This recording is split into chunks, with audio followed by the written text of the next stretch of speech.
Isang napakagandang umaga ng linggo po sa ating lahat.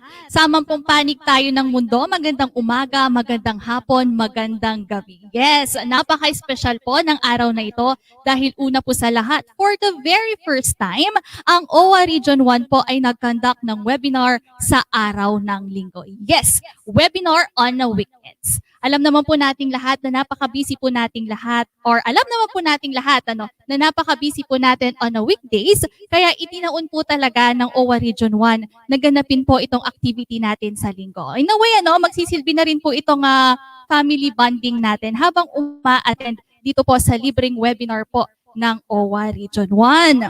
Ako po pala si Geraldine S. Lucero, ang inyo pong host at ang inyo pong magiging moderator para sa activity po na ito. Welcome, welcome, welcome po sa ating webinar na pinamagatang Way of Healing o Daan ng Paghilom.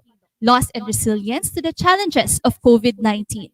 Defining Effective Attitude in Times of Healing. Ayan, bago po tayo magpatuloy sa mga viewers po natin ngayon, hinihikayat po namin kayo na i-share po ito pong webinar natin na live na napapanood po sa ating Facebook account na OWWA La Union, OWWA Regional Welfare Office 1 at saka yung ating pong Social Benefits Unit page ng OWWA Region 1. I-share nyo po, i-share, share, at huwag nyo pong kakalimutan na paulanan naman po kami ng heart reactions or like reactions, ano po, para naman po ma-feel po natin ang presence natin.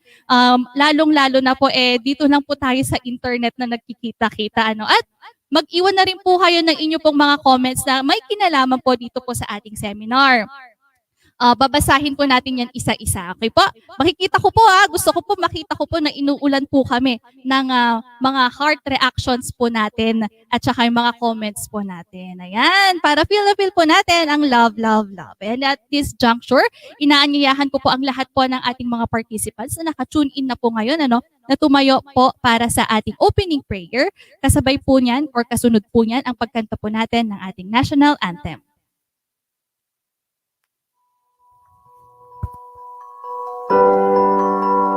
Lord Jesus, we honor and glorify your name because you are one and only loving God. We are sorry for we have sinned every day, and also to our brothers and sisters. We pray for the OFWs and our families that peace and love will be upon us every day. Guide and bless us as we begin our journey towards healing, and we are hoping that this webinar will bring strength, inspiration especially to the OFWs and their families. Embrace us and make us feel the warmth of your love. We ask this through Christ our Lord. Amen.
Once again, welcome po sa ating webinar na pinamagatang Way of Healing o Daan ng Paghilom, Loss and Resilience to the Challenges of COVID-19, Defining Effective Attitude in Times of Healing. Ayan po, ano? Ulitin ko po para po sa ating mga viewers na nakatune in na po sa ating Facebook Live, pakishare po ang ating webinar para po mas malawak po ang ating reach at para ma-share na rin po natin sa mga Facebook friends po natin ito pong webinar natin na ito. And alam naman po nating lahat ang naging impact po ng COVID-19 pandemic, hindi lamang po dito sa Pilipinas, kundi globally. At sa araw-araw po, alam ko na nanonood tayo ng news, nakikinig po sa mga radyo, sa pag-scroll po natin sa mga social media natin, sa mga nakikita po natin sa mga internet at maging sa mga newspapers natin, we are all reminded of COVID-19's ongoing impact. Nakakalungkot pan pong isipin na marami po tayong mga kababayang OFWs ang natamaan po nitong COVID virus at mas masakit pong isipin na may mga mahal po tayo sa buhay na pumanaw po dahil sa COVID. Ang OWWA naman po, being the lead agency in promoting and protecting the welfare of the overseas Filipino workers and their families, may mga programa po tayong in-establish, may mga na-create po na mga programa ngayong pandemic, upang makatulong po kahit papaano sa mga pangangailangan po ng mga naulilang OFWs or yung mga OFWs po mismo. Batid po ng OWWA ang pagdadalamhati ng mga kaanak ng mga OFWs. Kaya naman po maliban po sa mga financial assistance na nare-receive po nila mula sa ating mga office, meron po tayong kinakonduct na webinars po tulad po na to bilang support na rin po sa pag-cope po nila at paghilom sa mga sugat at masasakit na pinagdaanan po natin ngayong pandemic. At bilang panimula po natin, dinggin po natin ang mensahe po ng mga boss po natin dito po sa OWWA. Sisimulan po natin yan mula sa mensahe po ng ating Deputy Administrator for Media and Public Affairs and Membership Promotion. Walang iba po kundi si Deputy Administrator Mocha Esther, or Deputy Administrator Esther Margo Mocha J. Uso. Mapagpalang araw po sa ating lahat. Ako po si D.A. Mocha Uson. First of all, I would like to congratulate OWWA Region 1 for organizing our webinar for today sa pangunguna ni OIC Regional Director Jerry Rimorin at sa lahat ng ating mga kasamahan sa OWWA Region 1. Napakaganda po ng ating tema ngayong araw na ito, Way of Healing, Daan ng Paghilom. Sabay-sabay po tayong magkaroon ng kaalaman upang malagpasan ang ating mga pinagdaraanan ngayong panahon ng pandemya. Bago po ako magpaalam, gusto ko lang pong ibahagi sa inyo ang mabuting balita mula sa salita ng Diyos. 1 Corinthians chapter 10 verse 13, wala pang pagsubok na dumating sa inyo at hindi naranasan ng ibang tao. Tapat ang Diyos at hindi niya ipahihintulot na kayo'y subukin ng higit sa inyong makakaya. Sa halip, pagdating ng pagsubok, bibigyan niya kayo ng lakas upang makayanan ito at ng paraan upang malagpasan ito. Kaya po, manalig lang po tayo sa ating Panginoon, magtiwala sa Kanya sapagkat siya ay mabuti at siya ay may mabuting plano para sa atin to give us hope and a future. Kaya po, andito lang po ang OWWA para sa ating mga OFWs at kanilang mga pamilya.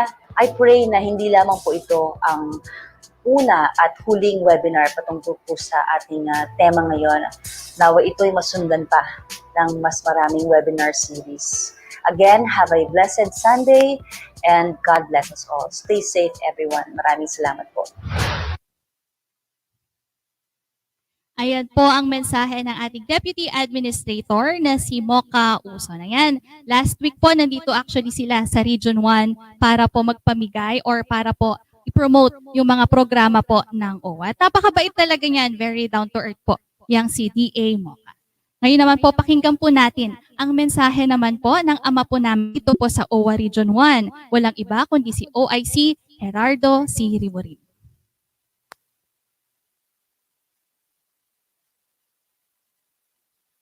Saan man kayong panig ng mundo, magandang araw, hapon o gabi po sa inyo.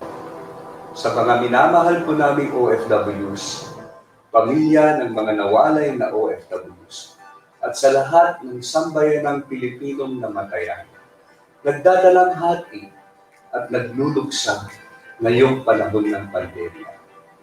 Kayo po ang naging inspirasyon namin upang maibahagi pa ang aming dedikasyon, na kayo'y maalalayan at mapaglingkuran sa ngalan ng lingkod bayan.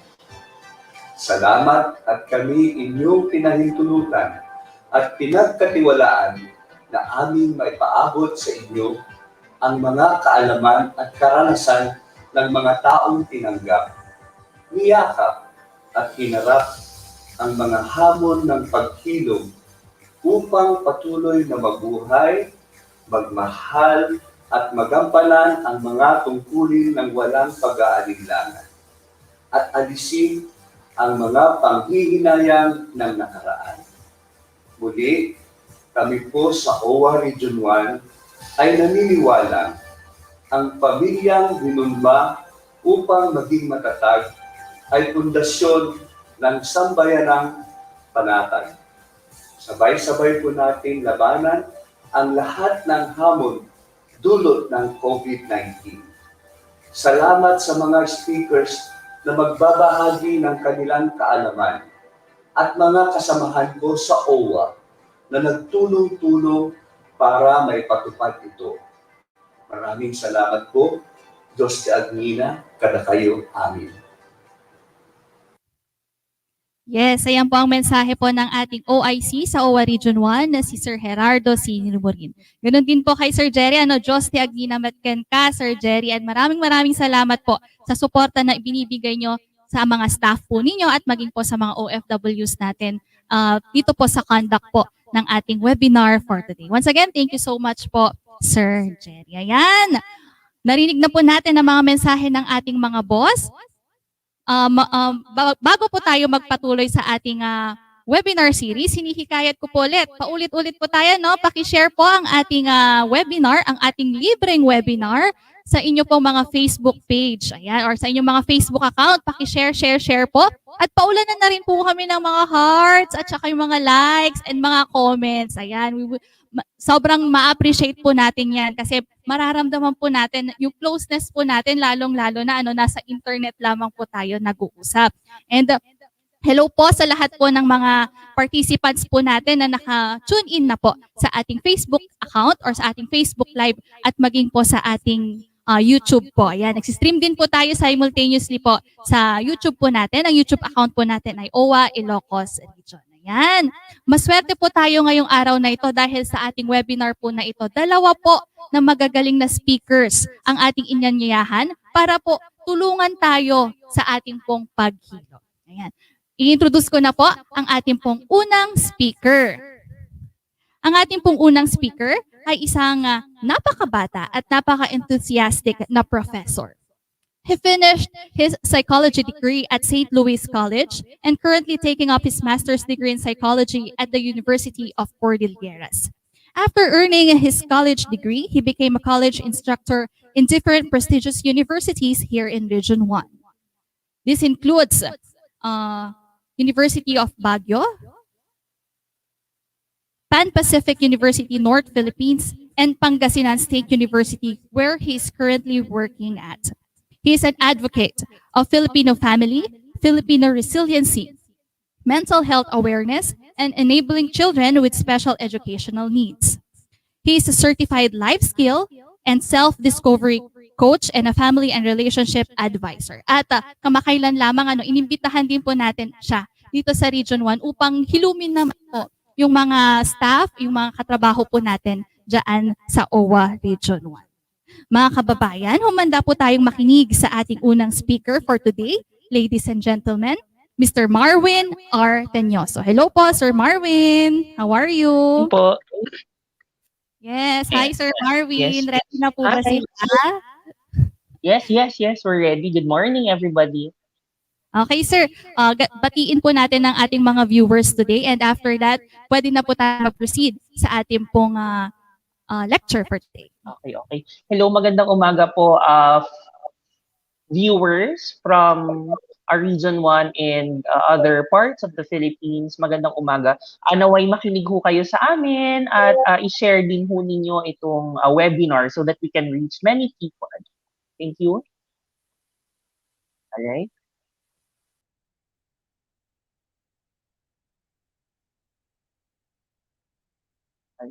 Shall I begin? Okay. A year and a half, actually, alos mag-year and a half na, COVID-19 has been a great knock on our doors. Isa itong malaking shock. At the same time, it's also a reality that we have to face.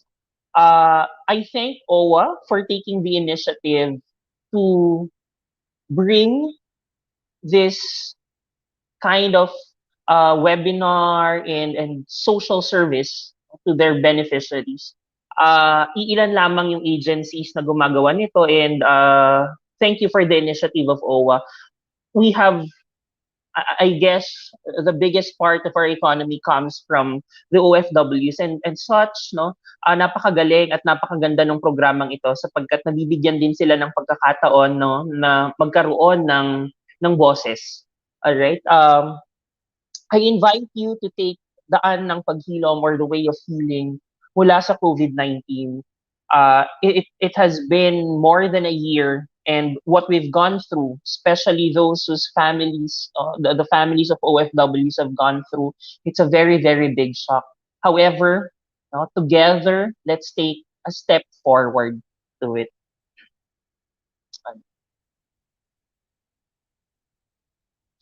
Now, before we begin with the entire process or with the entire webinar, I invite you to close your eyes and breathe.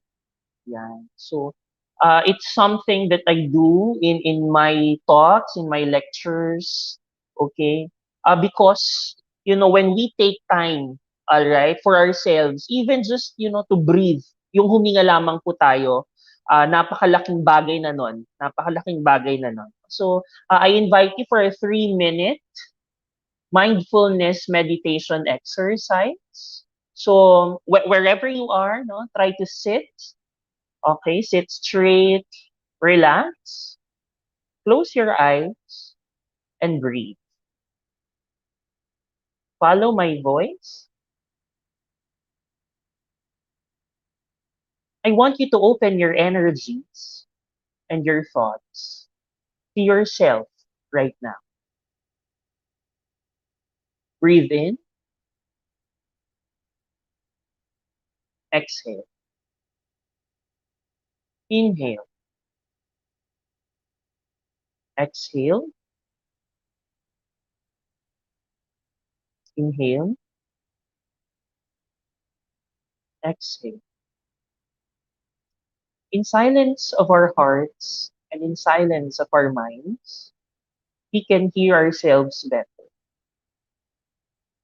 I know that you've gone through a lot, and today it's time for you to take a rest, to relax. Inhale, exhale. Listen your inner thoughts. Focus on the now. Wherever you are, relax. Inhale, exhale. Inhale, exhale. When we are silent, we can hear ourselves better. We can hear our pains, our aches. And at the same time, we can realize our strengths. Inhale, exhale. Inhale, exhale. All right. Now I'd like you to open your eyes. It's important that we take time to pause every day. Kahit every day we no, it's important to take time to pause and mag-breathing exercises lamang tayo because in psychology, in positive psychology, especially, mindfulness meditation helps with our everyday tasks. And in the long run, it helps us. Okay, we have an psychological equilibrium. Kaya tayo ay grounded. Alright, so next slide, please. Ayan. So, before I begin, let's remember what happened. Okay. Before COVID-19 hit the Philippines. So it was identified earlier. It was identified earlier. Next, please. It was identified earlier in November 2019. So from Wuhan, China. And then sa Pilipinas, parang, uy, hindi pa naman siya ganun umiepekto sa Philippines. No? And then nagkaroon ng Taal scare, nagkaroon ng ang dami-daming changes every month. That was in 20 early. No? Naalala ko pa yon. And came March 2020. Uh, everyone was so scared. Everyone was so scared kasi it's uncertain. No? Nothing is certain. Dati, masaya lang tayo. Dati, normal lang yung pamumuhay natin. We go to the market. We buy stuff freely without masks. And then came March 2020. So, we were under ECQ for that. No? 1 week, sabi natin, oh, maganda kasi meron tayong rest for a week. Okay, may rest tayo, nabigyan tayo ng pagkakataon to rest. And then another week, extension of the ECQ. Sabi natin, okay, siguro malalagpasan pa naman. But deep inside, we were panicking. And lo and behold, from a week of suspension, it became months. And up until now, meron pa ring parts, no, na may ECQ. And up until now, we are fighting this disease that we cannot see. We are battling something that we cannot see. Next. Uh, because the topic might be too heavy for some, I'd like to share with you some of the memes that I found on the internet. Ayan. So I think most of us, even those who are at an advantage, no, in society, would understand this. Yan, saan ba kukuha ng ayuda? No? Most of us have gone through this. Kahit kami, no, kumukuha ng ayuda. No? Kasi kailangan. What's something or what's not good, but a reality check with COVID is that it does not discriminate between the poor or the rich. Yes, some are at an advantage, but everyone, no, all of us are humans. So next, please. Ayan, take a look at this. No? Lahat tayo nakamask. Walang hindi nakamask. Walang excuse dyan. Kasi, again, it does not discriminate between anyone. We are on the same storm. Yes, not on the same boat, but we are on the same storm and we all experience the same. Next, please. Okay. So, okay lang sanang quarantine. Basta may kwarta rin, no? I find it positive for Filipinos to still be happy and find humor in things na kahit naghihirap na or kahit may dinaranas, no? That's very, very Filipino. We find humor in almost all of the things. And that's one silver lining in this pandemic. Okay? Next, please. Yeah. So, this is a stressed woman. So, I guess this is where we get to be serious because we get to be serious because there are feelings of distress, there are feelings of desperation. All of us feels so distressed kasi hindi natin alam yung gagawin natin, hindi natin alam kung saan tayo kukuha, hindi natin alam kung ano yung mangyayari. And from the feelings of distress, no, pumupunta tayo minsan sa desperation. Maraming nakakagawa ng hindi maganda dahil gusto lang nilang makasurvive. And we cannot fully blame them. There are also feelings of exhaustion, both physical and mental exhaustion. Dahil sa pandemic na ito, mas dumarami yung cases ng mental exhaustion natin. And some, no, would lead to hopelessness. Ano pa nga ba yung meron? Ano pa nga ba yung ginagawa? Ano pa yung pwedeng gawin? And when we become hopeless because we do not see a path, we do not see a future, and that becomes, or that experience becomes hopeless. Next.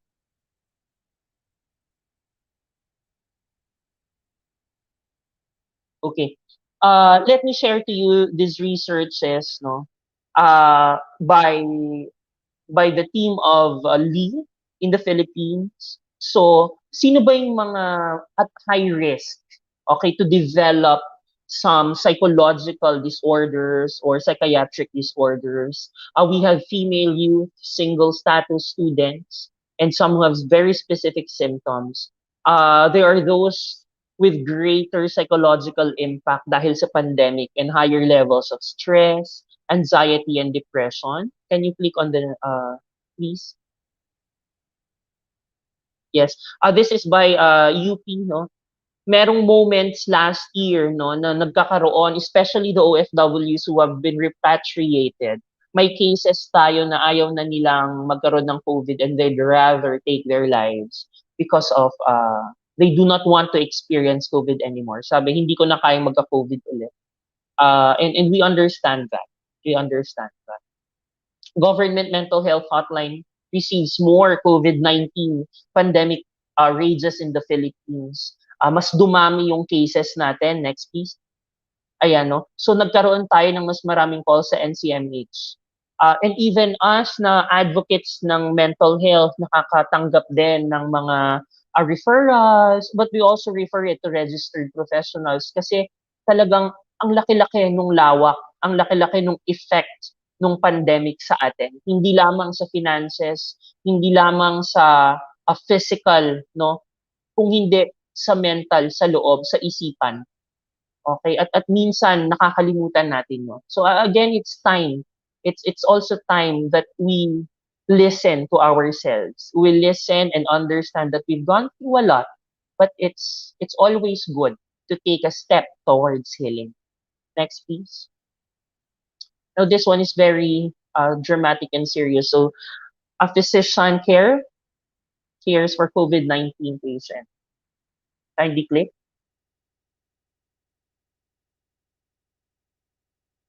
After all, we are human. So, after all, kahit sabihin natin, uy, ah, kayang-kaya ko to, kaya ko lagpasan, sakit lang yan, no? But it's, at the end of the day, all of us experience something. And that makes us realize that we are humans after all. So here are now the major aspects of people's lives that were affected because of COVID. Important that we note na itong mga ito ay na-experience ng mga nagka-COVID at ng mga pamilya ng mga nagka-COVID din. Okay, so this is generally experienced by all. Meron lamang specific, no, meron lamang specialization or specifics rather doon sa mga OFWs natin. Kasi their experiences were heightened because of the distance na meron. Okay, so we have first isolation, so social isolation. Bakit? Bakit? Kindly click. So, being lonely has several adverse impacts on mental health. Those who have had COVID would report that, ay, hala, bukod doon sa simptomas na nararamdaman ko, yung feelings of isolation, yung pakiramdam na hindi ko kasama yung mga mahal ko sa buhay, hindi ko kasama yung mga pamilya ko, it has an adverse effect, mas heightened, mas higher yung risk na magkaroon ng mental health issues. So imagine ninyo, no, may mga tao na OFWs, so yung mga taong yon malayo na. What more nung nagkaroon pa sila ng COVID? So the feeling and the emotion, no, was heightened because they are not with their families, and that's something that we can all relate, especially if you have had COVID. Okay, yung feelings of isolation, yung parang, ay, wala akong kasama, ako lang to. Kaya ko ba to? Okay, next please. On families. Ayan. For OFW families, this pandemic anxiety goes on top of worrying about social costs of members being separated from the children, siblings, and parents. Ayan. So makikita niyo sa research that was done just last year, that anxiety, especially doon sa mga sakit, no, heightens dahil wala sila doon. They're not able to take care of their family members. Okay? So makikita nyo inability to be present and care for loved ones in time of COVID can be a cause of psychological distress among family members, both doon sa OFWs and sa mga nag-aalala rin sa kanila dito sa Pilipinas.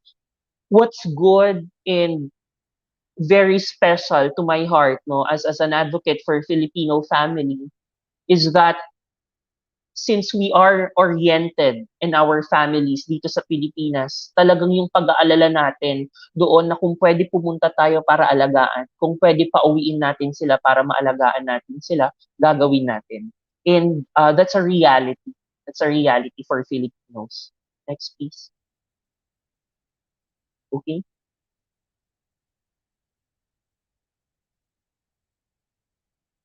Next. Yes. And finances. Ito yung ikatlo sa mga aspect na I believe naramdaman ng ating mga miyembro na may OFW na kamag-anak, kahit kami na may OFW na kamag-anak, kapamilya, no, naramdaman namin to, finances. There are financial loss because of COVID. Napakahirap na yung breadwinner ng family ay mawalan ng trabaho. Napakahirap na malaman na wala kang maipapakain. So some of these are sentiments by OFW parents of my students, wala na kaming pagkukuhanan ng makakain on the onset of the pandemic. Saan ba sila kukuha? No? Naalis ako sa trabaho, paano na? This is one OFW mother. So, naalis siya sa trabaho, paano na? Wala na siyang maipapadala. And these are worries. These are authentic, valid, and genuine worries by our OFWs and Filipinos in general. No? Wala tayong mapagkukuhanan. Kahit dito sa Pilipinas, nagkakaroon tayo ng problema. May mga nawalan ng trabaho. At saan sila kukuha? And this has added to the burden of our Filipinos, of our fellow Filipinos. So the DOLE claims that by December 2021, mas marami pa ang pauuwi at mawawalan ng trabaho ng mga OFWs. Nakakalungkot. Nakakalungkot. Next.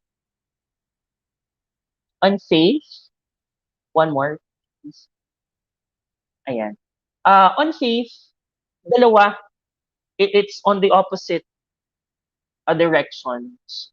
Some of us, those who experienced first-hand loss, have questioned, bakit? Bakit God? Why? Bakit kami? Bakit yung anak ko? Bakit yung asawa ko? Bakit yung tatay o nanay ko? Those are the questions. Why? Why God? We deserve this. And that's faith-based. And on the other direction, there are those who look at faith as their stronghold. It was their stronghold, doon sila kumapit. So, may mga tao at may pagkakataon na kine-question natin kung bakit nangyayari yan sa atin. May mga pagkakataon na sa faith, sa pananampalataya na lamang tayo kumakapit. At yan ay reflective of the Filipino values that we have. And later on, at the end of the talk, may we realize din na yung faith has a very important role in our healing. Next. Nothing is certain.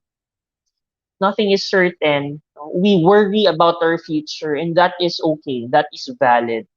We worry about our future because we are the head of the family. Nawalan tayo ng kapamilya, kaya tayo ngayon nasa atin yung burden. We worry about the future, and truly nothing is certain. No? But as Filipinos and as human beings, we can create our own future.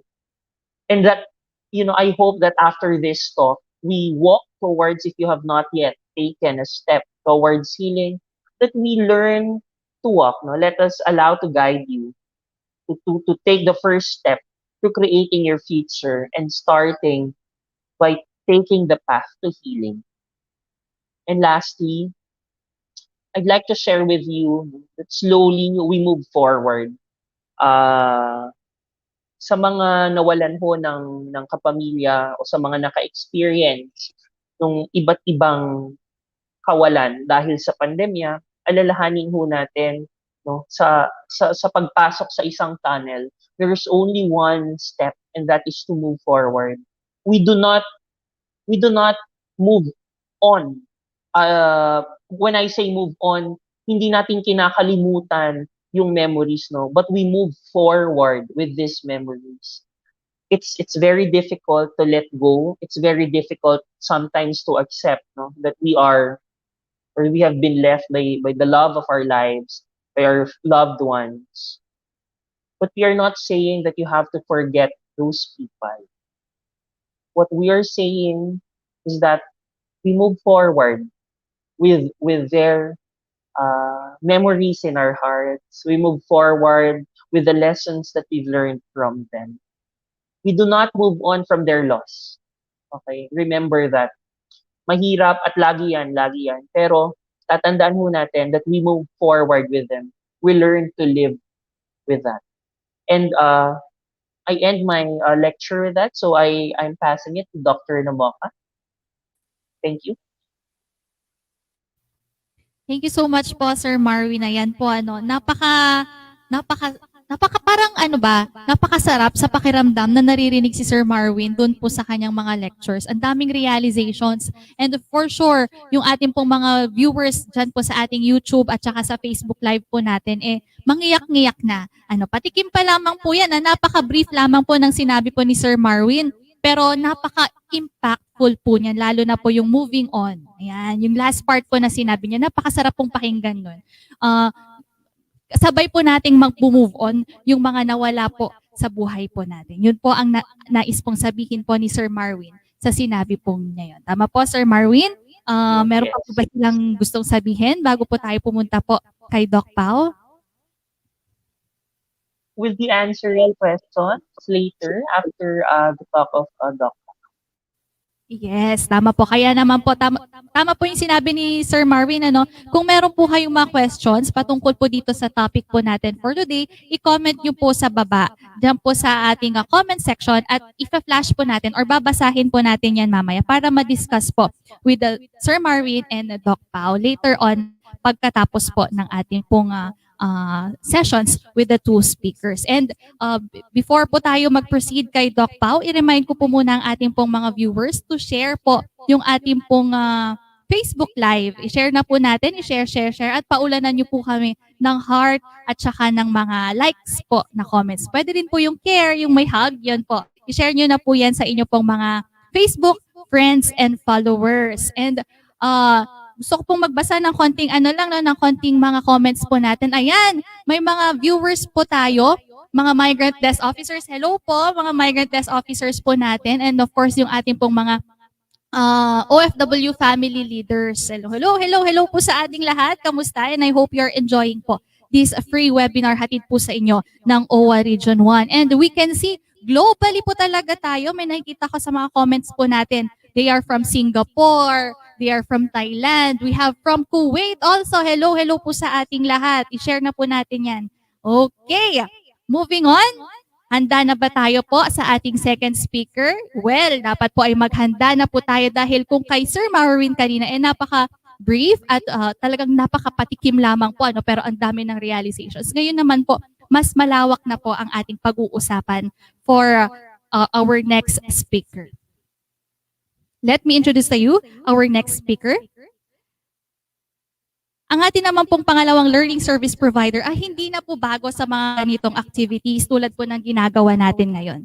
She has already conducted various seminars and workshops on mental health and adapting to this so-called new normal. She has earned her educational degrees in prestigious universities in the Philippines. She finished her college and a master's degree in psychology at St. Louis University. She also earned her doctorate degree in physiology, major in clinical psychology at the University of Santo Tomas as a magna cum laude. She has been in teaching profession for 17 years and has conducted quite a number of researches and paper presentations. Mga kababayan, our second speaker for today, Dr. Mary Pauline Espiritu Namoca. Hello po, Doc Pao. Magandang umaga po sa inyong lahat at maraming salamat po sa OWWA Region 1 para sa imbitasyon ngayong umaga. Okay, so to start off po, pwede na po ba ako mag-start, ma'am? Yes po, Doc. Go ahead po. Sige po, so just allow me to share my screen.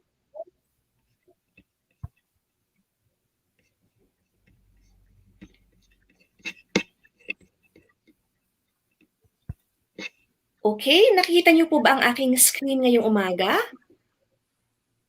Ma'am, sige po. Nakikita po natin lahat yan. Salamat po. Okay, so nais ko po ulit kayong batiin ng magandang umaga sa ating lahat. Naimbag nga bigat, kanya tayo amin. Masantos ya kabwasan at si kayon amin. Unang-una, nais ko magpasalamat sa OWWA Region 1's imbitasyon para sa webinar natin ngayong umaga. Ang usapin po natin ngayong umaga ay isang napaka-sensitibong topic at sa katunayan, maaaring ang karamihan po sa inyo ay kasalukuyang pinagdadaanan ang sakit na dulot ng pandemya. Gaya nga ng naunang topic natin kanina, kung saan nabanggit ni Sir Marwin ang epekto ng pandemya sa ating pamilya, sa pang-araw-araw na kabuhayan, malaki din ang naging epekto nito, lalong-lalo na kung kayo ay nawalan ng minamahal sa panahon ng pandemya. So before anything else, I would like to share with you this quote. Okay, so grief is a continuous process. There is no endpoint. It is not something we'll be done with. It is something we learn to live with. For a lot of individuals, there is this thinking that grief has a start and end point. But in reality, for most individuals, we really never stop grieving. When we remember that we have lost someone, the emotions are still very raw. So it is a process. It is indeed something that we have to learn to live with. Okay, so to start off with my talk this morning, let us first clarify some terms. So I would like to differentiate bereavement from grief and mourning. So bakit ko po gustong i-differentiate itong tatlo? Kasi most of the time, they are used interchangeably. So these concepts are interrelated but they are different. Magkakaiba po sila. Okay? So ano po ang bereavement? So bereavement is the loss of someone important to you. So sa Tagalog, ito yung tinatawag nating namatayan. Okay? Grief, on the other hand, is the intense sadness that comes from a loss that is suffered. So this does not only include the sorrow that is felt, but it also includes a company of other feelings such as numbness, galit, okay, yung feelings of guilt, despair, hostility, feelings of anxiety. Okay, so most of the time, grief includes a set of complicated feelings that one may feel all at the same time. So madalas sabay-sabay talaga yan. Okay. Now, the third is mourning. So mourning naman, on the other hand, this is the social component of grief. So this includes how the society expects one to act, such as performing, for example, different rituals, crying, dressing in black, yung pagbababang luksa, yung 9 days commemoration sa namatay, or sa mga Ilocano, meron po yung gulgol, okay? So the way we mourn is very much affected by our culture. So example, in some societies, it is considered as a taboo or pinagbabawal yung umiiyak at nagpapakita ng strong emotions, lalo na sa mga lalaki. Sabi nga nila, real boys don't cry. Kaya lang po, hindi kasi iyon tama. When a person cries, it is not a sign of weakness. It is actually a sign of strength. Okay? It is an acceptance that one is not okay, na meron siyang pinagdadaanan, okay, na very emotional, at kailangan niya itong mailabas. Okay.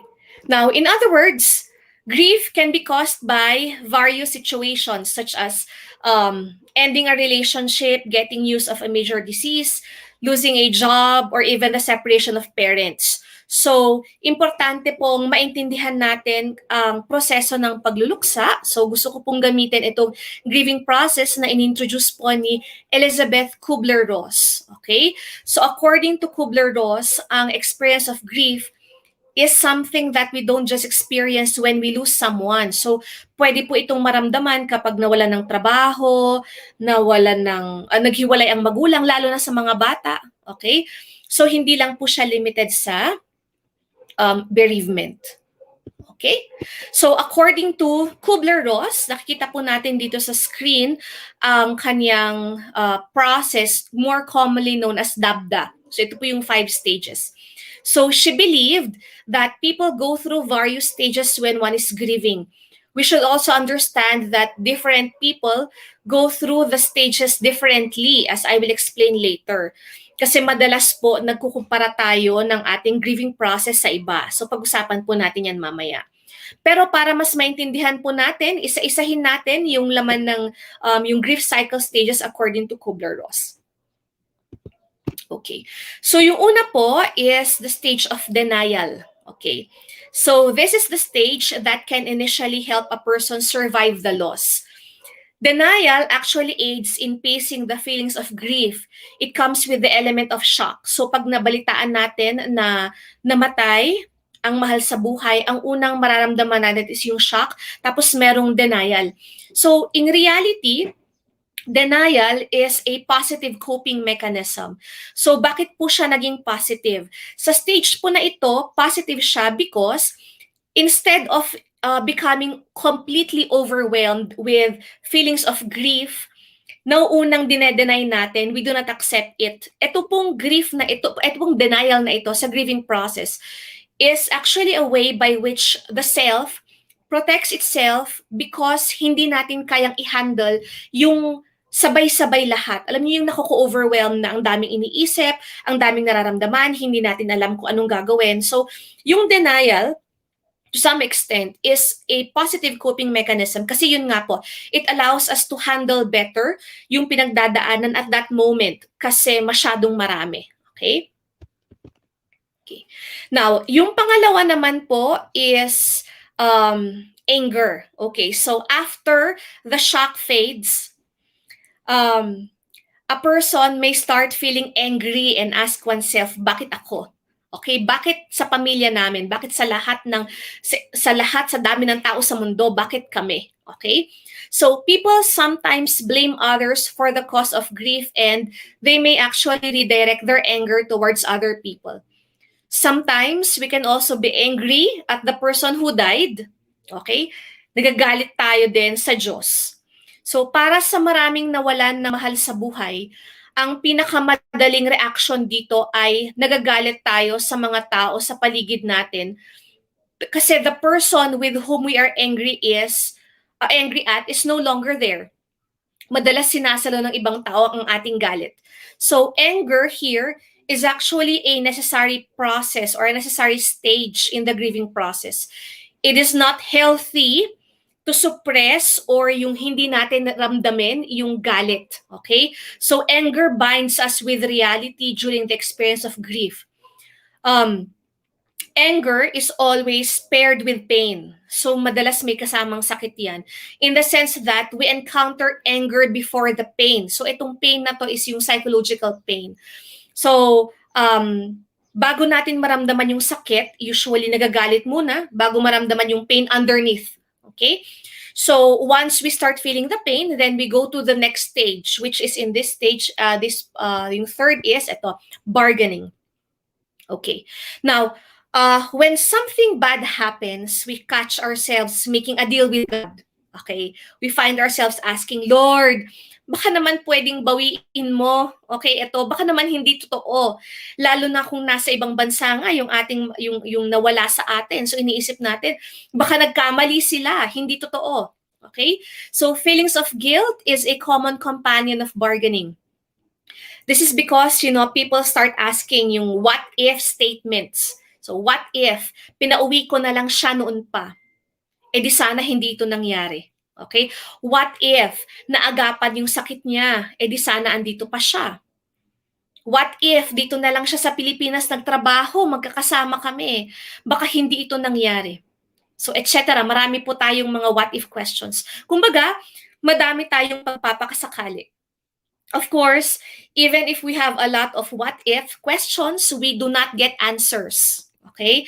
And because we have so many unanswered questions, a person may now go into the next stage, which is yung depression kasi hindi masagot yung kanyang mga katanungan. Okay?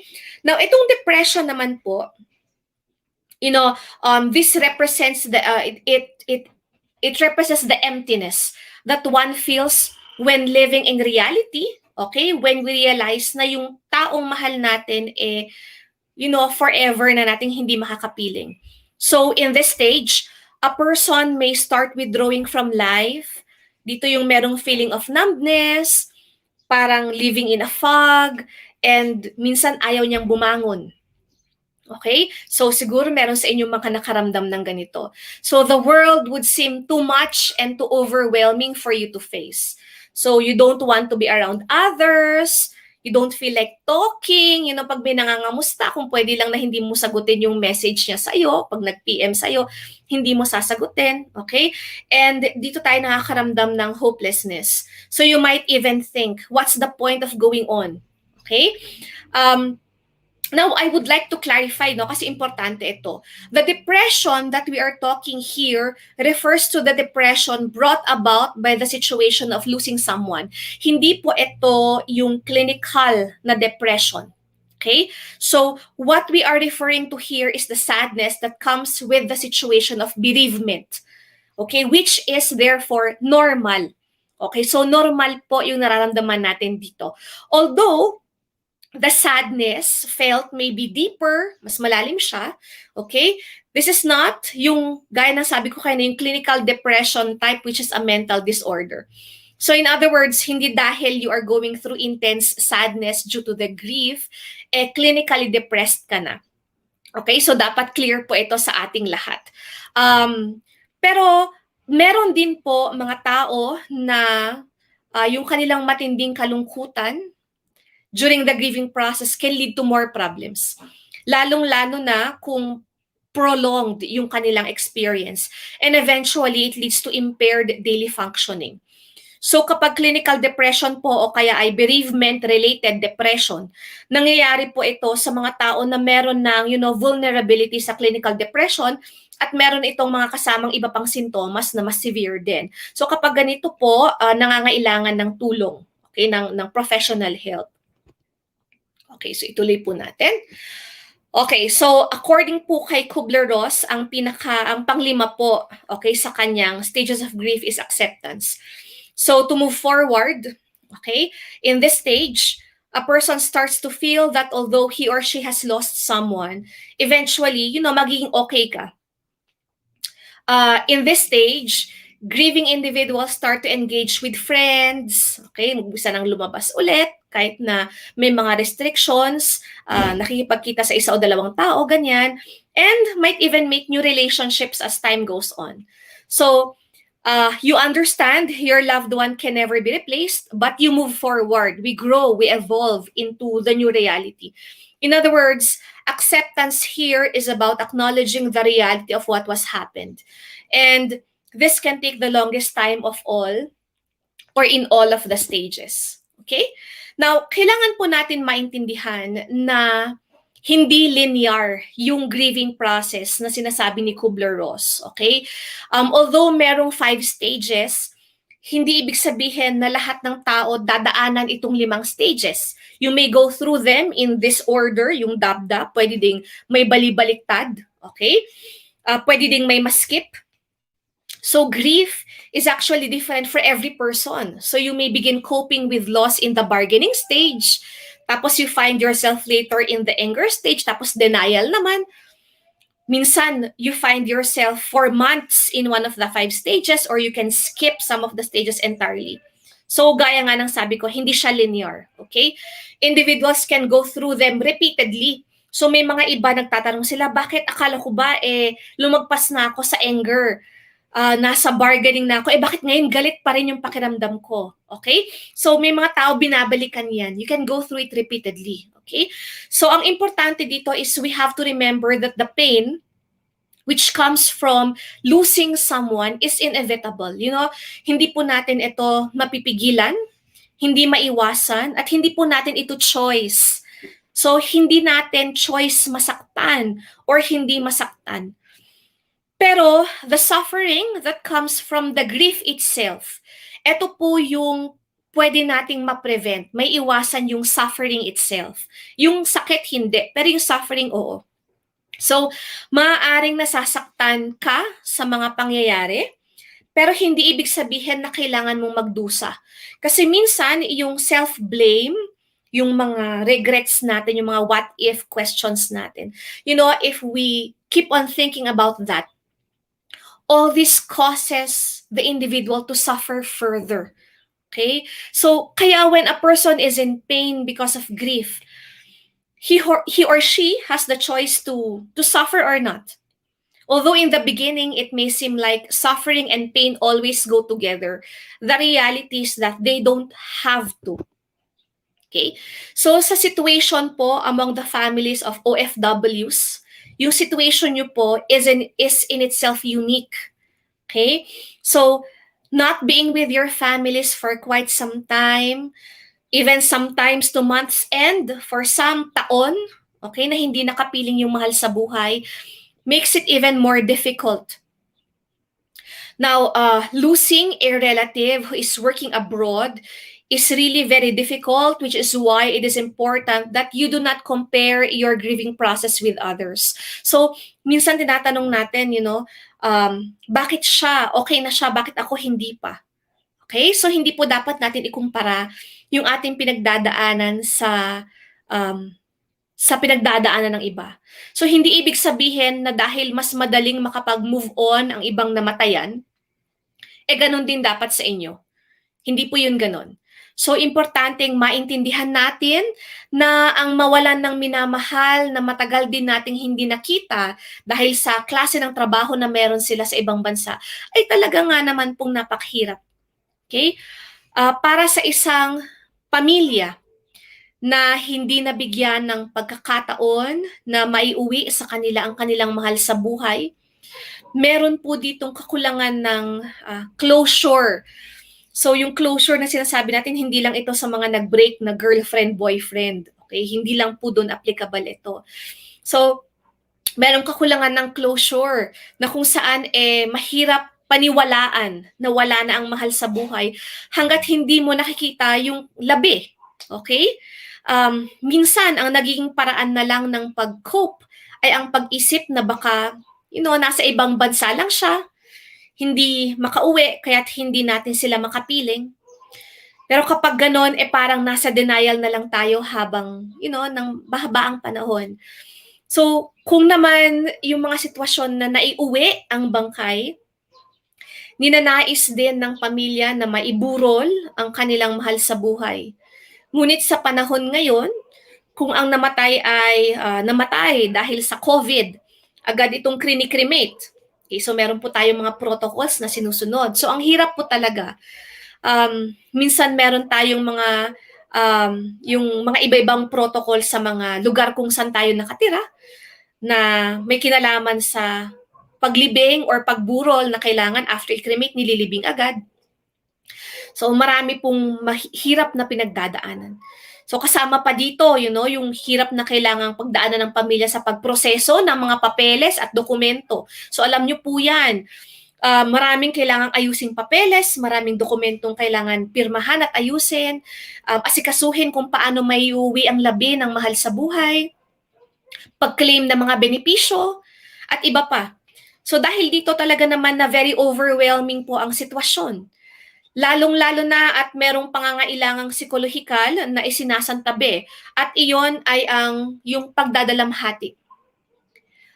Kailangan nating maintindihan na para sa isang pamilyang namatayan, okay, kailangan na pagdaanan ang proseso ng pagdadalamhati dahil ito lang ang paraan upang ang isang pamilya ay makapag-move forward.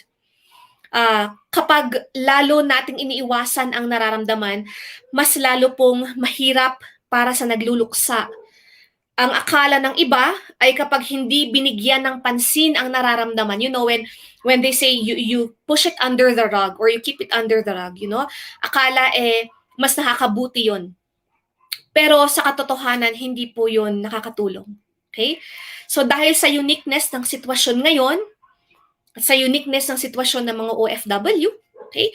So ating tignan naman po ang karanasan ng karamihan pagdating sa pagdadalamhati sa gitna ng pandemya. Yung iba po dito ay nabanggit na earlier ni Sir Marvin ng Paghilom. Okay, so tignan po natin ang isa-isa. Okay. So napakaraming pagbabago sa ating buhay dahil sa pandemya. Dahil dito, meron po tayong pangangailangan na mag-adjust, in terms of how we grieve for the people we have lost, for our loved ones that we have lost. Okay. Ito po yung isang nabanggit ni Sir Marvin kanina, yung isolation. Okay? Now, we have to learn to grieve in isolation. Physical isolation can make it harder to process grief.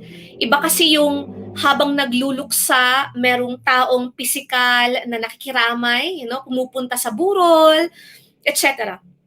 Ngayon, dahil sa physical distancing, madaming mga kamag-anak at kaibigan ang hindi man lang maka-attend ng burol kung naibuburol man. Okay? In reality, having people around lessens the impact of grief. Pag madami din tayong nakikitang tao na nagpupunta sa burol, nakikita natin na maraming nakikiramay. Pero ngayon, dahil sa physical distancing tayo, napaka-limited ng ating physical contact at very dependent tayong lahat sa social media for communication. Pero kung tutuusin, no, buti na lang meron ding social media, blessing din siya. Kasi imaginein natin kung pinagdaanan natin itong pandemya na walang social media, walang paraan para mabalitaan natin yung mga kamag-anak natin sa ibang lugar. Tapos physical distancing pa, napakahirap po. Okay? Tandaan natin, no, kailangan nating isipin, ang physical distancing hindi po siya equal sa or equated with social distancing. Okay? So in other words, we may be physically away from each other, but we can still socially connect through social media. So Facebook, Messenger, Twitter, Instagram, or at kung ano-ano pang mga paraan para tayo ay makapag-communicate sa ating mga kamag-anak at mahal sa buhay na malayo sa atin. Okay. So isa pa po, dahil din sa mga protocols, hindi din allowed ang pagyakap. Diba? Pag nag-attend tayo ng burol, it matters yung may hahawak sa'yo, mag-tap man lang ng shoulder mo, yakapin ka. Ang physical touch is a very strong way to communicate. Bakit? Kasi po ang katotohanan is physical touch allows us to convey messages that we cannot say with words. Pag nakikiramay tayo, minsan hindi natin masabi. Walang words na makakatulong para gumaan ang loob. Pero yung physical touch, okay? Pero we have to keep in mind na in the absence of physical touch, hindi ibig sabihin na wala ring emotional support. So there are ways by which we can offer emotional support even without physical touch. Simple acts like, kunyari yung pangangamusta, diba, sa Messenger, kahit na hindi sinasagot yung tanong kung kamusta ka na, the mere fact na nangangamusta, it matters no? Especially para sa mga pamilya ng OFWs, napaka-importante yung support system. Okay? Kaya itong programang ganito ng OWWA, this is a very good form of emotional support kasi nakikita natin na yung pinagdadaanan natin, oo, unique dahil iba ang pinagdadaanan ng mga OFWs, pero to some extent, merong tayong kapareho. May mga ibang tao, may mga ibang kapamilya or ibang OFW families na pinagdadaanan din nila ito. Okay. So, lastly po, ito yung change in rituals and burial patterns. Gaya ng sinabi ko kanina, nagbago na ang paraan ng pagbuburol, paglilibing. Okay? So yung burol, most of the time, pag binurol, na-cremate na. Lalo na kung kinamatay COVID. Tapos meron na tayong mga online burol. Kasi nga hindi maka-attend yung mga kaibigan at mahal sa buhay. So naka-Zoom yan or naka-live sa FB, mga ganyan. Tapos yung mga ritual gaya ng yung pag-commemorate ng 9 days, 40 days, gaya sabi ko kayo na yung pag-Google, okay? Nababago lahat. So nalilimita. Okay?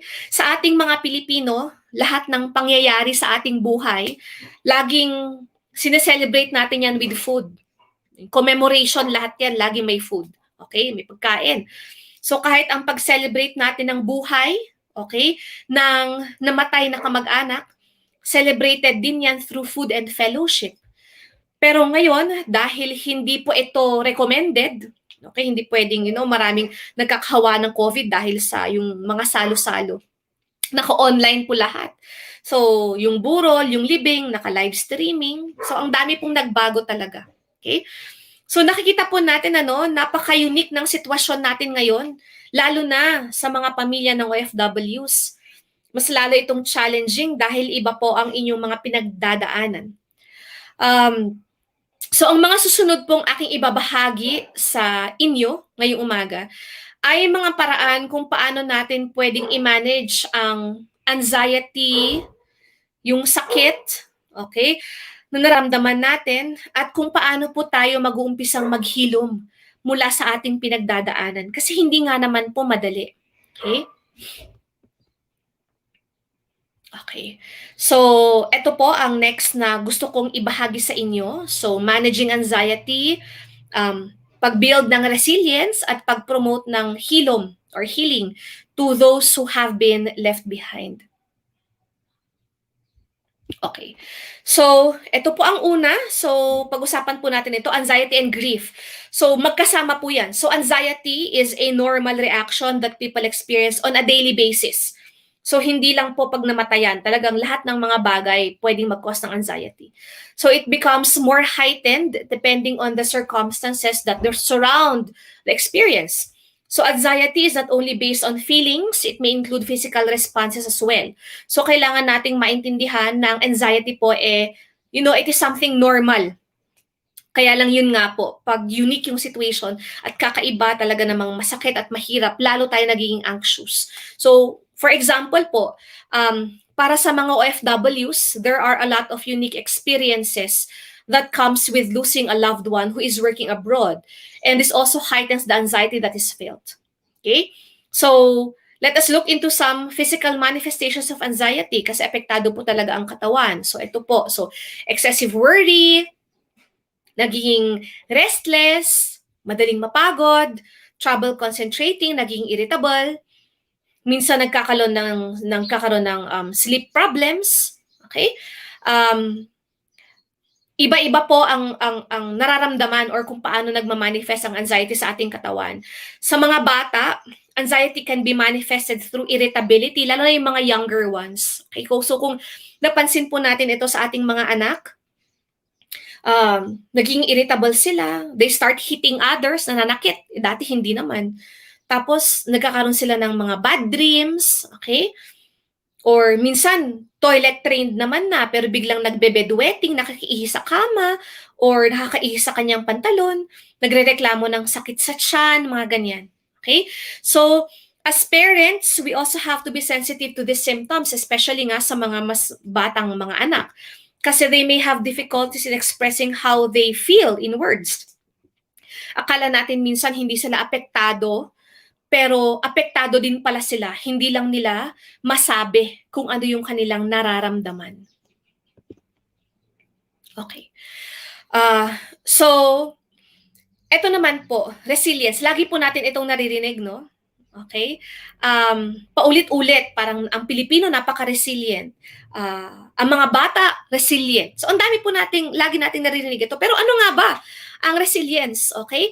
So, resilience po, according to the American Psychological Association, is the ability of a person to adapt despite trauma and adversity, despite tragedy and threats. Okay? So, resilience does not mean that a person will not experience the difficulty that comes with a negative event. Mararamdaman po yan. So, in reality, the road towards resilience will involve a lot of emotional distress. Okay? Kailangan po nating maintindihan na resilience is not an all or none concept. Hindi ibig sabihin, hindi ito meron o wala. Okay? Now, the resilience of individuals may vary depending on the situation they are in. Okay? Iba ang resilience ng tao pag ang pinag-uusapan ay binagyo, yung lugar natin. Okay? Iba ang ibig sabihin ng resilience pag ang pinag-uusapan natin ay yung normal na stress. Siyempre, iba din kung ang pinag-uusapan ay yung grieving process. Okay? Iba din ang pananaw ng resilience para sa mga OFWs at sa mga pamilya dahil unique ang sitwasyon na meron sa inyo. Okay?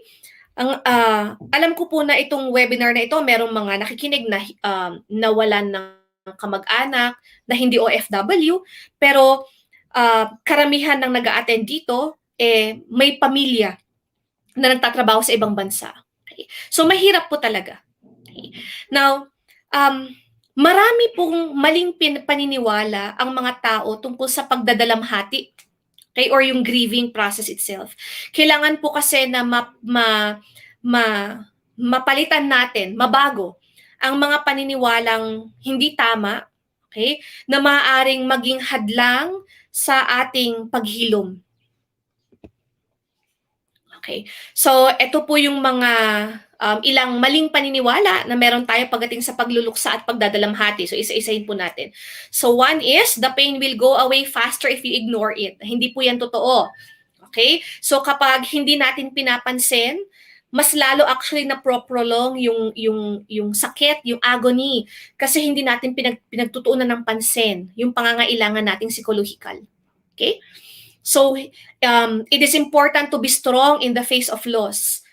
Hindi rin po yan totoo. Myth din po yan. Okay? Okay lang na magpakita tayo ng kahinaan sa mga panahon na talaga nga namang very emotional. Masakit nga naman. Okay? If you don't cry, it means you are not sorry about the loss. Okay? Marami pong tao na kapag nandun pa lang sila sa yung shock, yung disbelief, hindi sila makaiyak. Okay? Yung crying actually is very important kasi it allows you to really let go of the emotions. Hindi ibig sabihin na yung crying dito yung humahagulgol. Pero wala pong masama na talagang mailabas mo lahat ng nararamdaman mo through crying.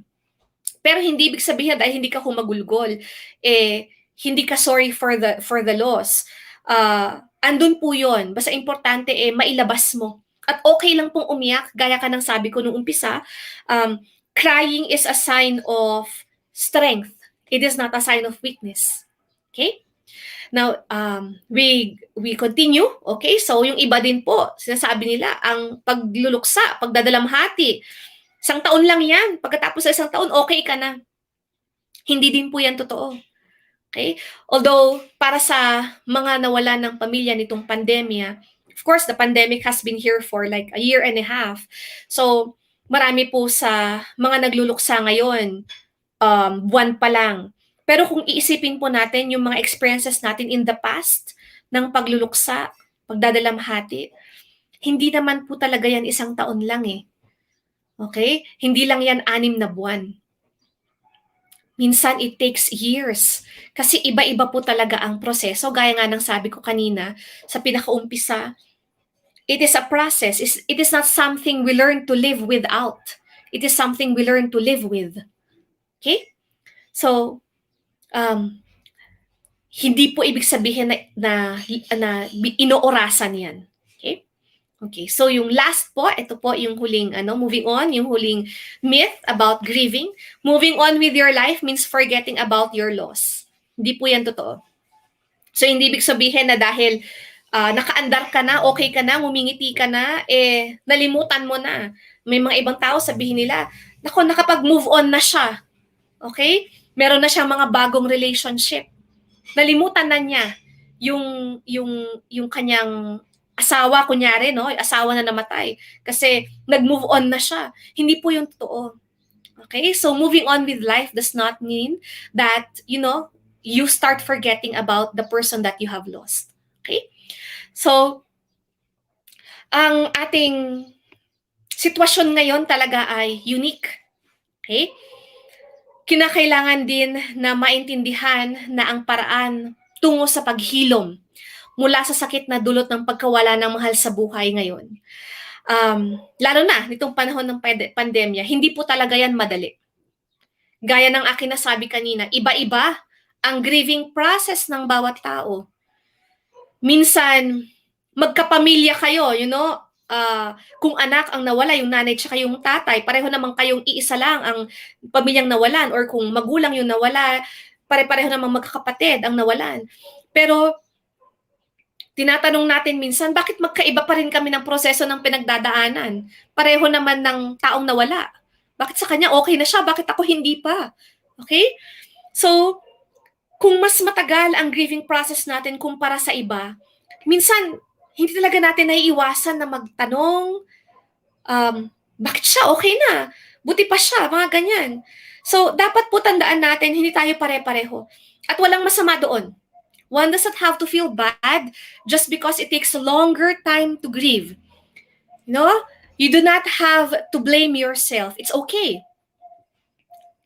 So, to hopefully help you, okay, with what you're going through, magbibigay ako ng ilang importanteng tips na sana ay makatulong tungo sa daan ng inyong paghilom.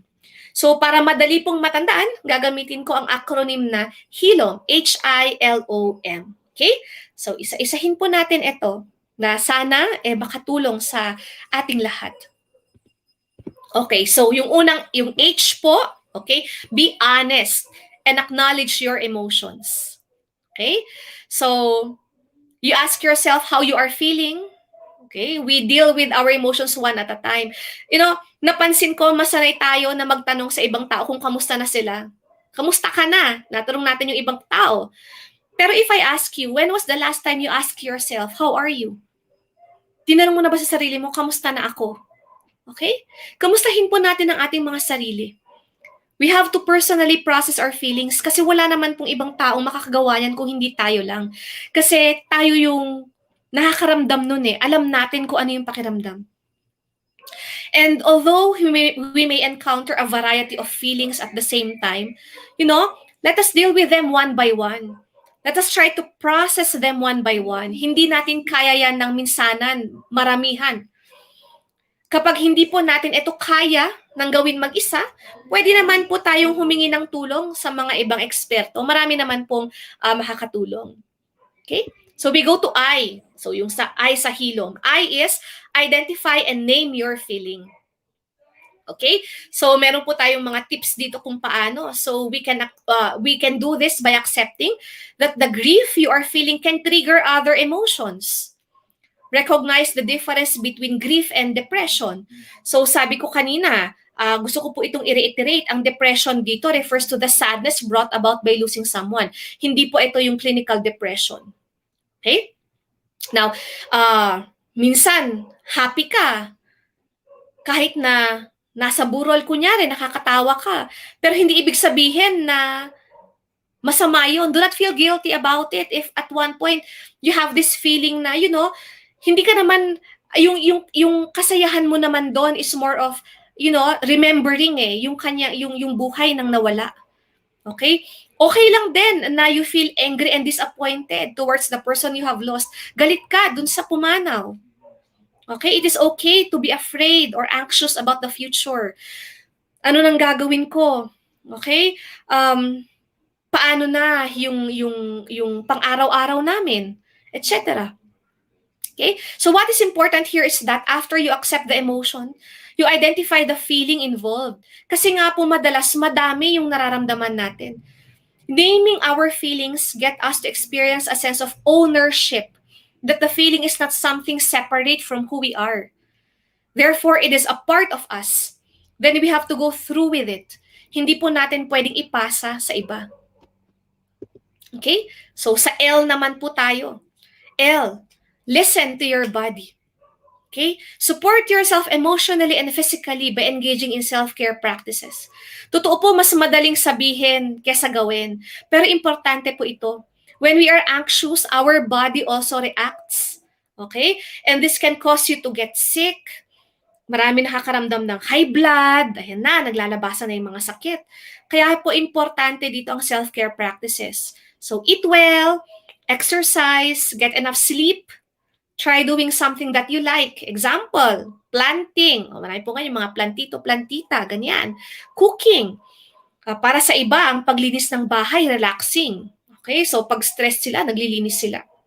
Okay, so you know yourself best po, kaya alam din ninyo kung ano yung mga best self-care practices that would work for you. Okay. O naman po tayo. O, overcome the fear and walk with the emotion. Okay, so understand that the grief process is unique to you. Okay, so iba, gaya ng sabi ko, iba ang pagluluksa ng mga tao kahit na nasa isang pamilya, magkakaiba po yan. Okay, ito importante po ito, spend time to grieve intentionally. Cry if you must, shout if you must, get angry if you have to. You have to go through the process. So it is more unhealthy psychologically if you shrug it off. Sabi nga nila, yun nga, putting it under the rug. Kailangan pong pagdaanan talaga. Okay? So express your emotions. Release your emotions. Find a positive emotional outlet na makakatulong sa inyo. You just have to remember, no, pag sinabi nating positive emotional outlet, It should not be self-harming, and it should not be harming to others as well. Okay? So last po dito sa O, okay, so overcoming the fear. Join cultural rituals whenever possible. So yung mga yung pag-celebrate ng or pag-commemorate ng 9th day, 40th day, okay? Tapos limited individuals. Ganun po talaga kasi nga sa pandemya tayo. Pero we go through it. Pwedeng mag-live streaming, yung mga novena, kunyari. Anything that can help you go through with the grieving process. Okay. So, konti na lang po. Okay. So, eto po yung M, okay, ng Hilom. Maintaining social contact and seeking for help when needed. Okay?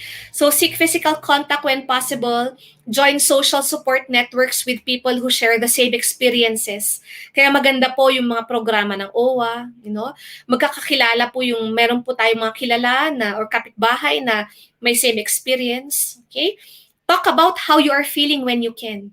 Okay? So, kinakailangan, gaya nga ng sabi ko kanina, na pagdaanan ang pagdadalamhati dahil ito lang din ang paraan upang maumpisahan natin ang daan sa paghilom.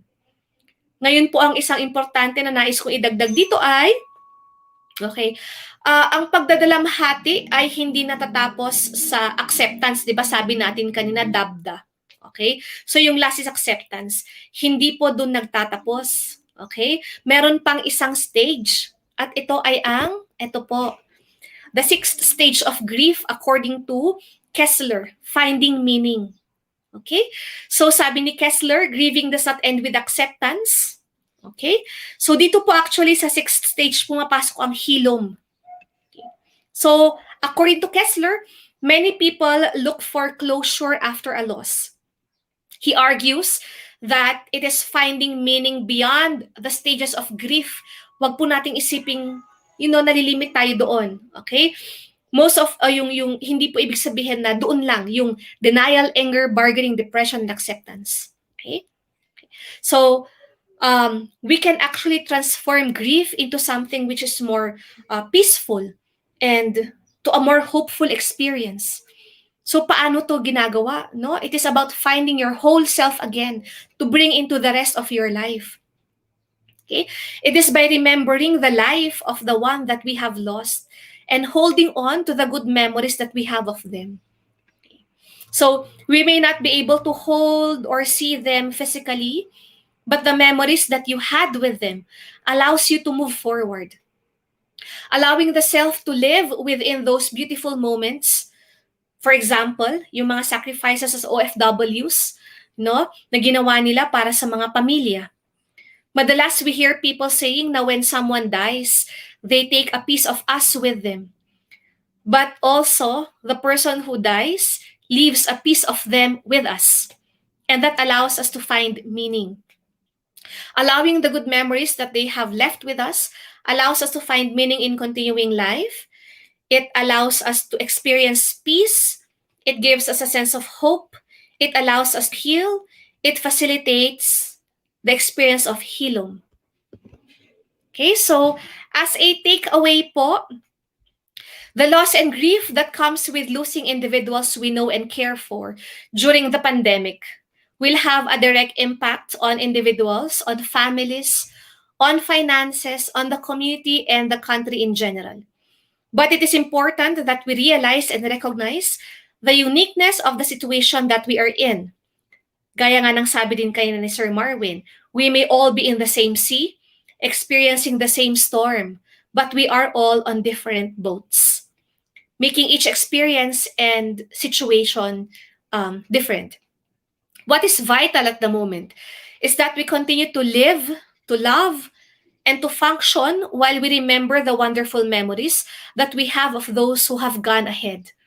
As families of OFWs, may the opportunities provided by those you have lost be an inspiration for you to move forward and to take care of your mental health and well-being, most especially during these trying times. Remember that every single step you take, no matter how small, is always a step towards finding healing. Okay? So, nais ko pong i-share sa inyo itong mga list of centers offering online psychological services para sa mga taong nangangailangan ng tulong. Sabi ko nga kanina, di ba, yung sa Hilom, okay? If we need to ask for help, then we ask for help. So, ito pong mga nandito. So, we have, these are examples po. They offer online psychological services. So, makikita po natin dito. Meron din po akong pinost na link dito for other centers in different parts of the country. Ito po yung nakolate ng Psychological Association of the Philippines na mga lugar kung saan pwede tayong humingi ng tulong. So kung meron naman po sa inyo na may mga katanungan tungkol sa or who would like a little bit more, yung expansion ng napag-usapan ngayon, or kung nais nyo pong magkaroon ng kausap, okay, I would also offer my assistance. So ito po yung aking contact details. Okay, I provide mental health support and psychological services through online dahil nga po sa limitations ngayon ng pandemya. So, mag-email lang po kayo sa akin kung nais niyo pong magpa-schedule kunyari, tapos ayusin po natin, pag-usapan po natin yung schedule doon. Okay? So, maraming salamat po sa lahat sa pakikinig ninyo ngayong umaga. Maraming salamat po, Doc Pao. At napaka-inspiring po ng inyo pong talk for today. Actually, hindi lamang po ito mag-a-apply sa mga pamilya po ng mga OFWs na namatayan, kundi pati na rin po sa iba po nating mga audience na namatayan, whether COVID-related or not. And tama po si Doc Pao. Iba't iba po kasi tayo ng coping mechanisms. May mga nag-grieve ng sila lang po, at meron din naman yung talagang all out sa pag-iyak, hindi po ba, Dr. Pao? And meron pong video na prepare po si Dr. Pao para sa atin. Pwede po nating panoorin to ngayon, and stay tuned po kayo.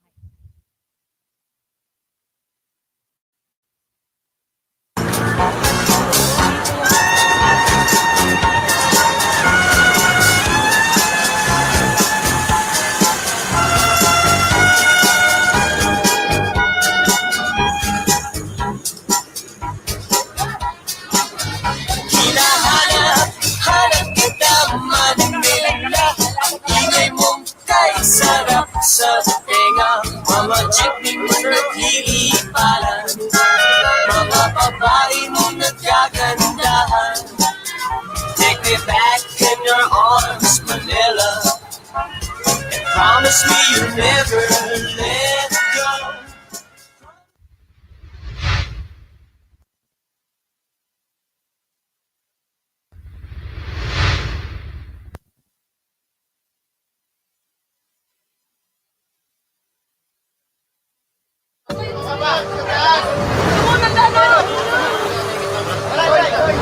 Kanina, dalawang pila. Ito na pinakahuling ticket na i-release namin.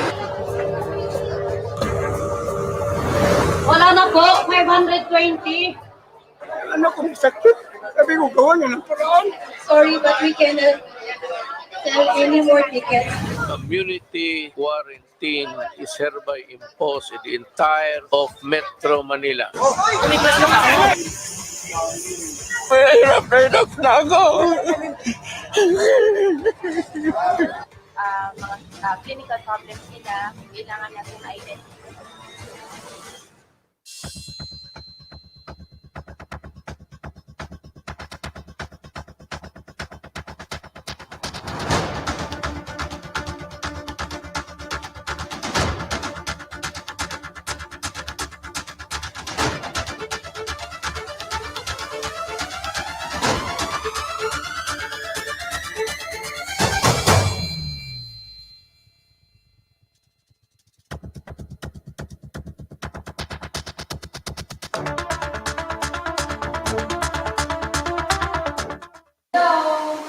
Hi! Basta po kayong lahat. Pangalan po ng asawa ko ay si Alan Bertolfo.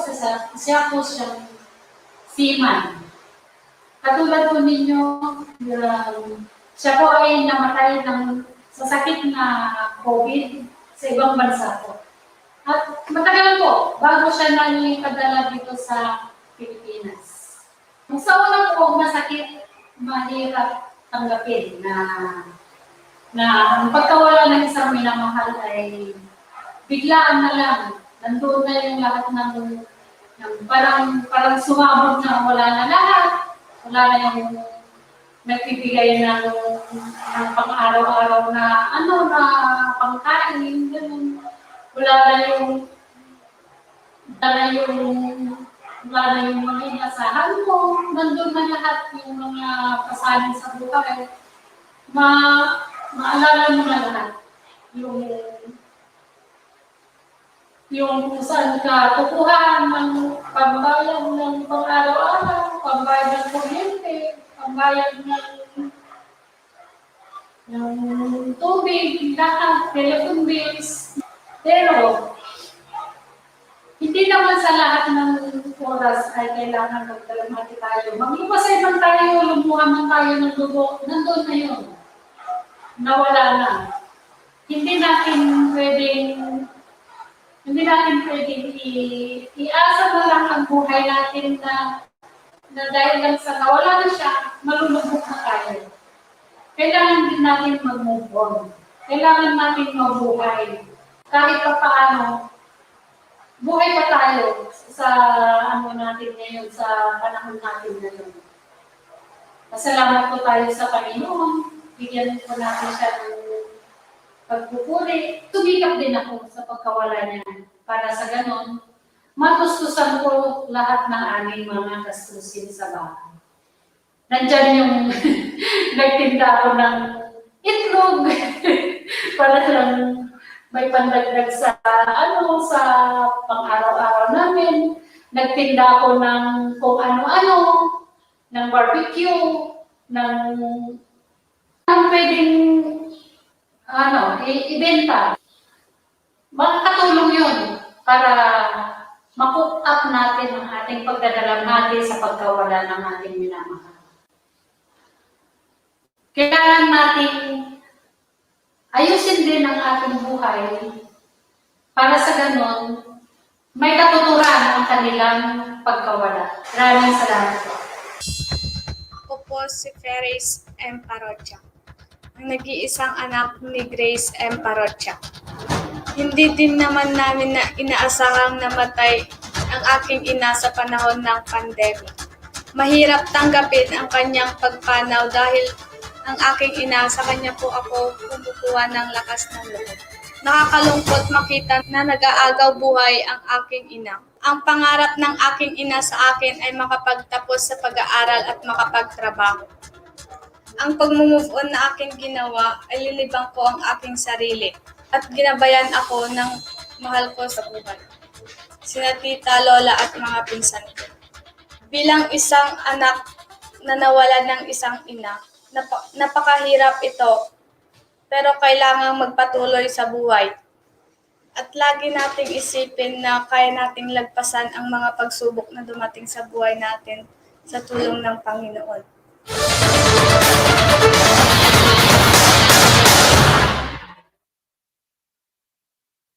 Magandang buhay. Ako po si Claire Morales, ang asawa ni Vladimir Tamsi Morales. Ito po ang aming anak na si Angelita Safron Morales. Ko bang ipagpatuloy ang pangarap na iniwan niya. And meron ako yung fear na baka hindi ko ma-meet yung expectations na gusto niyang mangyari sa aming anak. Hindi lahat abroad ang katugunan at ito yung kalaban kong number 1 ang bata ito. Alagaan siya.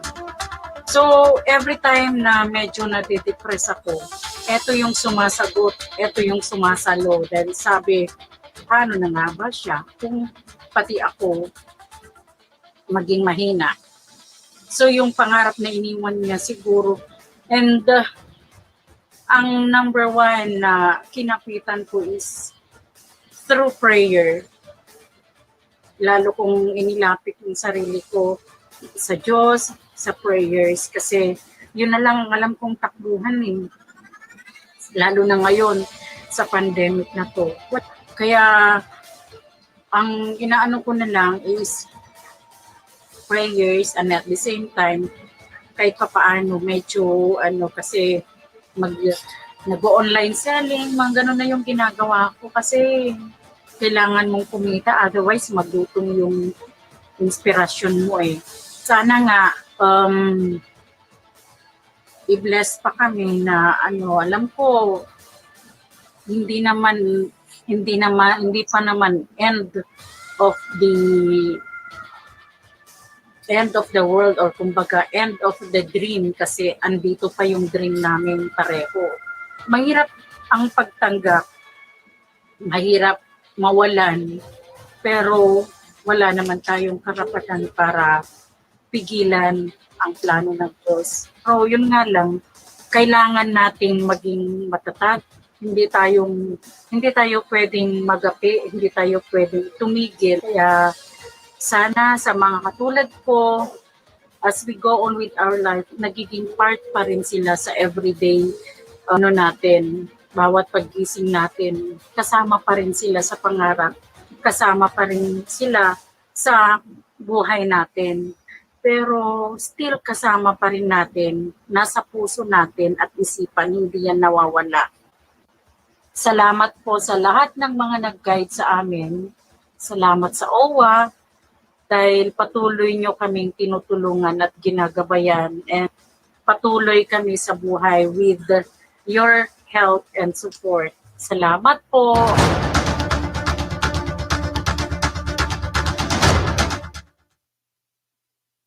Ayan po ang video presentation natin, at makikita po ninyo ang mga mukha or ang ilan sa mga kamag-anak po ng mga namayapang OFWs po natin. At maraming salamat po sa inyo, and hopefully po makapag-heal po sila ng maayos, makapag-move on po sila ng maayos. Ayan. And inulan po tayo ng mga positive comments dito po sa ating webinar for today. At nakakataba po ng puso mula po dito sa kinaroroonan namin ngayon dito sa OWWA Region 1. Ito po, mula po kay Lilia Frias Esteban. The discussion is so enlightening and relieving factor to persons suffering from such situation. Thank you, OWWA, for this. Yes, maraming salamat din po sa pagtutok, ma'am. Next, we have Ma'am Verina Lopez. Thanks, OWWA Region 1, for tapping excellent and dynamic speakers. We salute you for your concerns and care for our OFWs. Of course, syempre, mga best lang po ang kinukuha po natin mga speakers po dito sa Region 1, at para po yan sa inyo. And we also have from Lovell Guerrero, teary-eyed, very inspiring and very helpful for me at this grieving time of mine. It's really hard to move forward thinking that my husband is not physically with me anymore. Lahat naman po siguro ng mga viewers natin ngayon makaka-relate po sa sinabi po nila. And we have Mr. Eduardo Benavides. Keep up the good work, OWWA. Yes, Sir Eds. Thank you so much po sa inyo pong comment. And thank you for watching, Sir Eds. Sana po na-share niyo itong webinar po natin. And meron pa po, we have Ma'am Claire Morales, yung isa po sa mga nakita niyo sa video kanina. Very inspiring po at sobrang nakakagaan ng pakiramdam. Yes, at natutuwa po kami dito sa OWWA, Ma'am Claire, at nandito po kami. Na-appreciate nyo po, na-acknowledge nyo po yung support na ginagawa po ng OWWA, lalong-lalo na po sa OWWA Region 1 para po sa inyong mga kaanak po ng mga OFWs. We have from Ma'am Lenzy Zagara. Thank you, Region 1. Thank you so much din po, Ma'am Lenzy. Ayan po ang inyo pong mga comments, and mamaya babasahin po natin yan isa-isa. Magre-reply po tayo dyan isa-isa after po ng webinar po na ito. And kung meron po silang mga katanungan pa po kila Sir Marvin at kay Doc Pao, pwede po silang mag-comment pa po ulit dyan sa ating comment section, and syempre i-like nyo na rin po at i-share pa rin po ito. And the next,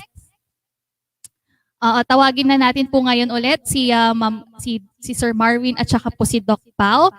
Meron lang po tayong mga konting mga katanungan.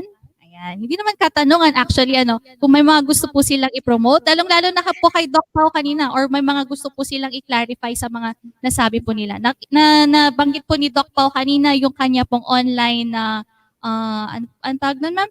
Online consultation. Libre po to, Doc Pao. Tama po? Pwede pong pag-usapan yan. Okay po, pwede pag-usapan. Pero of course, Doc Pao, hindi naman ang mga pwede pong lumapit sa inyo hindi lamang po yung may mga namatayan, kahit na sino pong may pinagdadaanan sa buhay, hindi po ba, Doc Pao? Yes, ma'am, totoo po 'yan. Okay. Any more, ma'am, na may gusto pa kayong sabihin? Siguro sa final note lang to everybody, talagang napakahirap po talaga ng pinagdadaanan ng karamihan ngayon, lalo na itong mga pamilya ng OFWs. Pero tandaan lang po na ang paraan ng paghilom ay wala pong walang isang tamang paraan lang kung paano maghihilom. Okay? What we have here are some, tips that can help you, that we hope can help you go through the process. Pero unique po ang grieving ng iba't ibang tao. So my advice is that you go through it don't rush it. Okay? Kailangan talagang pagdaanan 'yan kasi the more na minamadali natin or iniiwasan natin, mas lalo pong nagiging mahirap para sa sarili natin. Psychological at emotional lahat yan, it becomes difficult. Yun lang po. Thank you so much po, Doc Pao. Ayan. Kung na-screenshot nyo po, kung hindi nyo po na-screenshot yung mga flash po kanina ni Doc Pao, isi-send na lang po namin or kami na lang po sa Facebook page namin ang magpo-post po nung mga details po para po dun sa online consultation ni Doc Pao. Sir Marwin, kayo po, meron po ba silang final message po sa ating mga participants and viewers for today? Yeah, I'd like to leave them with an acronym of love. We move forward with love. We take the first step to healing with love. L, learn to live with the experience. Learn from the experience, live with it. And then open our hearts to new opportunities, new things. May mga bagong darating, may experiences na darating. We open our hearts. And then V, we value the memories from those we lost. We value the memories from our past, and we try to use it in present, in our futures. And last, at the end of the day, we have our friends, we have our faith to cling on to, we have friends. But at the end of the day, we encourage ourselves to move forward. Tayo din, babangon tayo. Yun po. Thank you so much po, Sir Marwin and Doc Pao. And with that, gusto po namin i-present. On behalf of OWWA Region 1, gusto ko pong i-present sa inyo ang inyong virtual certificate. Of course, ang certificate na ito, virtual pa lamang po, pero magagawa po natin ng paraan na maipadala po ito sa inyo dyan sa Baguio and dyan sa Pangasinan. O, di ba po? Okay, let me read to you the content of our certificate. OWWA Regional Welfare Office 1 awards this certificate of appreciation to Dr. Mary Pauline E. Namoca and Mr. Marwin Artenioso in grateful recognition of their invaluable contribution as a learning service provider during the webinar entitled Way of Healing or Daan sa Paghilom, Loss and Resilience to the Challenges of COVID-19, Defining Effective Attitudes in Time of Healing, conducted on May 16, 2021, and given this 16th day of May 2021 at OWWA Region 1. Signed, of course, by our OIC Director, Sir Gerardo Limurin, and our OIC for Programs and Services Division, Ma'am Roda Nilda Placida RD. Ayan, maraming salamat po, Sir Marwin, Doc Pao. Hanggang sa susunod po, sana magkita-kita naman po tayo ulit in person. Ayan, sana matapos na itong COVID pandemic para makakonduct tayo ng mga ganito pa pong seminars face-to-face with our participants kasi napaka-interesting po talaga nito. Okay, there you have it, ladies and gentlemen. Ayan napakaganda ng topic na to. Alam ko, na-overwhelm din kayo. For sure, yung mga viewers din po natin, nangiyak-ngiyak po sila, naalala po nila yung kanila pong mga kamag-anak. And for sure, sigurado rin po ako na yung mga natutunan po nila kay Doc Pao at kay Sir Marwin ay i-apply po nila on their lives. Okay, and now, moving on, pakinggan naman po natin ang mensahe po ng ating hepe ng Programs and Services Division patungkol po dito sa ating activity, ang ating pong webinar for today. Ito na po ang ating pong OIC for Programs and Services Division, Ma'am Roda Nilda Placida RD. Ma'am?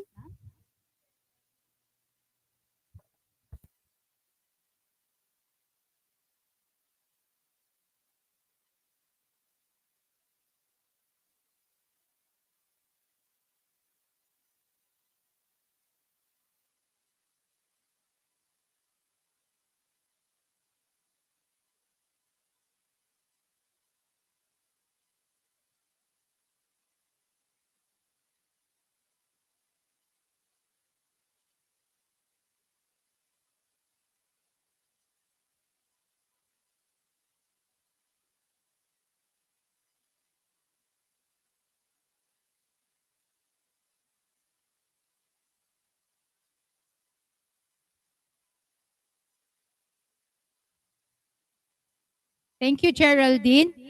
Good morning sa ating lahat na imbagabigat, sa atin pong lahat na nanonood. At una po, gusto ko na munang magpasalamat at na pinaunlakan niyo po kami na dumalo o kaya makinig, manood sa ating webinar sa araw na ito. Gusto lang ho naming ibahagi na ang ating webinar na ito ay talaga pong nadisenyo para sa mga OFWs at kanilang mga pamilya na namatay o kaya nawalan ng mahal sa buhay, especially po sa panahon ng pandemyang ito. At tayo po ay nagkaroon ng mga magagaling na speakers na tumumbok o kaya talagang natugunan nila yung pangangailangan ng ating mga OFWs na kliyente.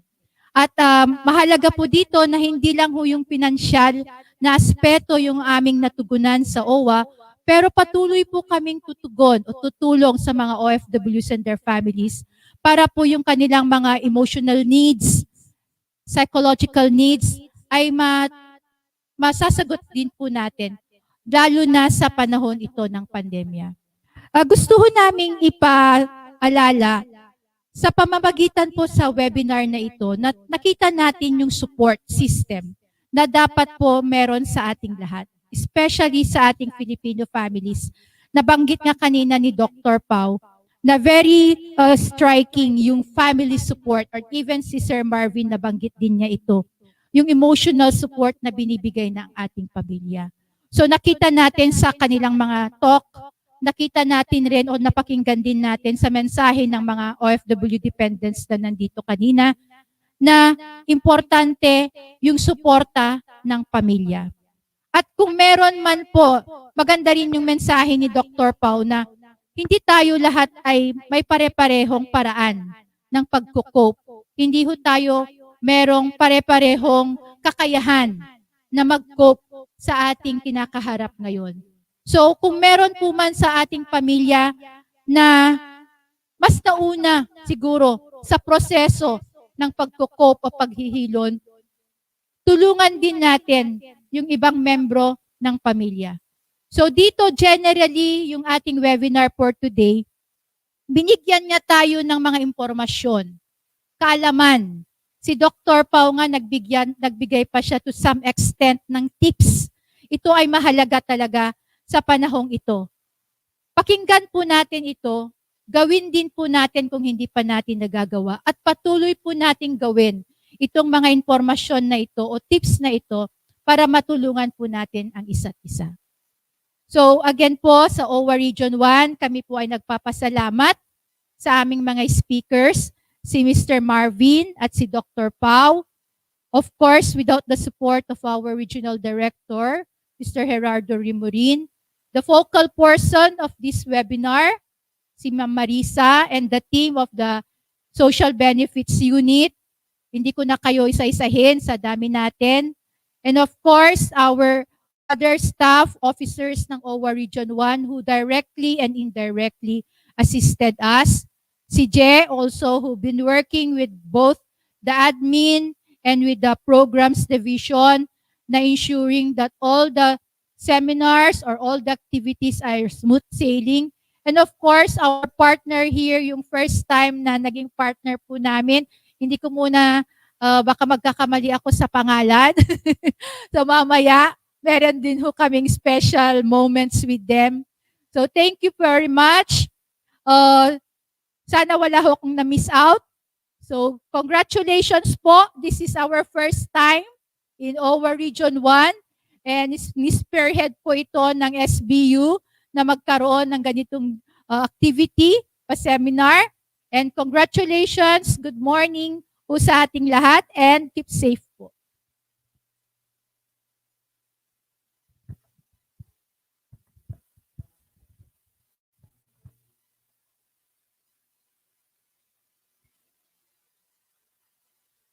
Thank you so much, Ma'am Roda. Yan, napaka-touching po ng message po ni Ma'am Roda. And magbabasa po muna tayo ng mga positive comments po natin. Kasi talagang ang dami. After po nating nagbasa, talagang inulan po ulit tayo ng comments. Pero bago po yan, bago ko magbasa, gusto ko pong hilingin sa ating pong mga viewers na sagutin po yung ating evaluation form na nakapin. Yung link po niya ay nakapin dyan po sa comment section natin. Sagutin niyo po yan para maka-receive po kayo ng Certificate of Participation din po. Ulitin ko po may link dyan po sa ating comment section. Nakapin po yan. Sasagutin po ninyo. Konting mga questions lamang po yan. Wala pa pong 10 questions yan. Yes or no pa po ang mga sagot niyan. Ano po? Para po maka-receive po sila ng Certificate of Completion. Ayan, magbasa na po tayo ng ating pong mga comments. Ayan, si Ma'am Claire Morales. Salute, OWWA Region 1. Thank you so much, Ma'am Claire. Napaka-supportive talaga. Actually, si Ma'am Claire po, isa rin po siya sa napaka-active po na OFW family leader po natin. Ma'am Nav Leonarda, thanks po OWWA La Union, Region 1. Keep safe po sa ating lahat and God bless. Yes, keep safe po sa ating lahat. And Joy, from Ma'am Joy. Hello, Ma'am Joy Shapno, ang ating pong Migrant Test Officer or PESO Manager from Dagupan. Clear explanation of what we need to know about healing. God bless. Thank you, OWWA Region 1, and to the excellent speakers. Thank you so much po sa iyong comment, Ma'am Joy. And Ma'am from Chris Ren Hernandez, salamat OWWA, kasi very helpful siya. Maraming salamat po at naka-attend po kayo. Ma'am Luvel ulit po, thank you so much, OWWA Region 1.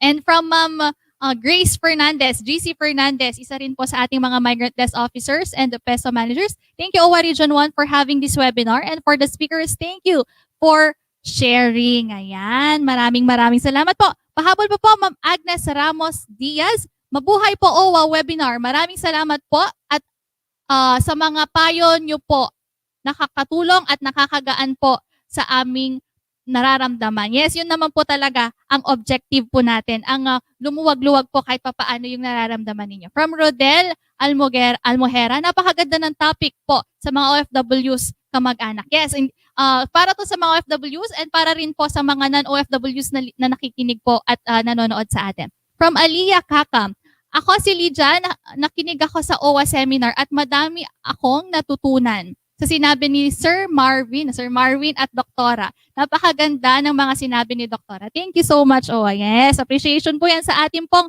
mga speakers. And of course, talagang napaano ako dito. Appreciation for the host moderator din po. Very accurate and very articulate and consistent. Hi, Antoinette. Yan, mga kasamahan po natin yan sa OWWA Region 1. And from Ma'am Claire, ulit, sana magkaroon ng OWWA ng ganyan at least once a month, lalo na sa ngayong panahon ng pandemya, lalo na sa mga OFWs, para malampasan ang mga pinagdadaanan. Thank you, Ma'am Geraldine. Thank you, Ma'am Isa, Sir Christian Paul, Ma'am Roda, Sir Gerardo Rimorin. Thank you, OWWA Region 1, Josie Aguina. Yes, Ma'am Isa, hello. Pressure po. Once a month daw po.